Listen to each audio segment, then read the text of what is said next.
السلام عليكم ورحمة الله وبركاته. اللهم صل وسلم وبارك على سيدنا محمد. لو أول مرة تشوفني ياريت تشترك بالقناة وتفعل زر الجرس عشان يوصلك كل جديد بمجرد ما أنا بنزله. في فيديو النهاردة هنعمل تفريز أو تخزين أو حفظ البسلة بالجزر أو من غير جزر على حسب ما انتي حابة.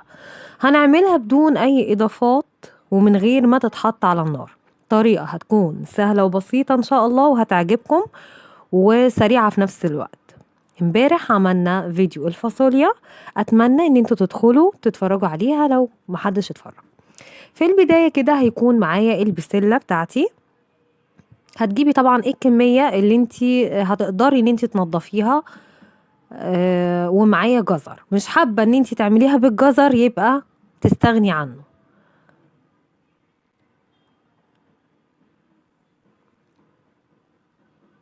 تعالوا نشوف كده هتتنضف ازاي.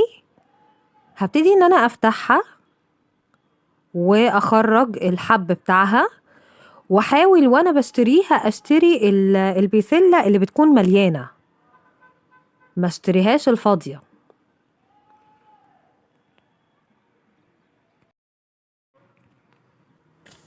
تمام كده هحاول ان انا اخلص الكمية كلها.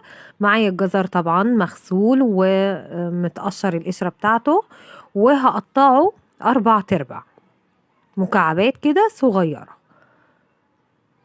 هخلص كمية الجزر كله واحطها على البسلة، وبعدين هحاول ان انا اغسلها كويس جدا، اشطفها حلو قوي، واقوم فرداها على فوطة او قماشة عشان تنزل المية بتاعتها. مش عايزة تكون فيها اي يعني نقطة مية كده، مش عايزاها تكون موجودة. هنشفها كويس جدا.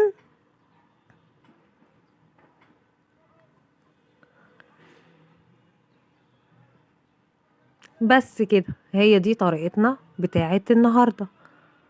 فرزنا البسلة بالجزر. هبتدي بقى ان انا اجيب اكياس حفظ الطعام او علب على حسب ما انتي بتفضلي يعني بتشيلي الحاجة ازاي، وعلى قد الوجبة اللي انتي هتعمليها، اذا كانت كوباية او كوبايتين بالمعيار.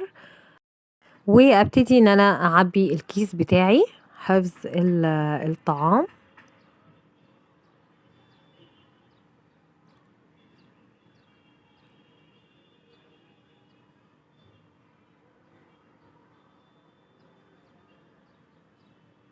تمام كده هخلص الكمية كلها بتاعتي.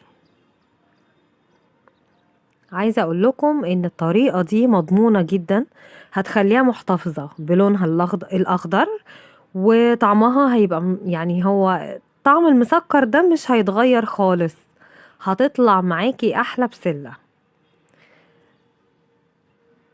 طبعا لما بتيجي تخرجيها من الفريزر بتقليها بالبصلة الاول، وبعد كده بتقومي حط عليها عصير الطماطم. الوصفة حلوة قوي وجميلة، اللهم بارك. طبعا الكمية على حسب ما انتي بتحددي وعلى قد مقدرتك. ممكن تجيبي كل يوم كيلو كده على حسب ما هتقدري تنضفيه.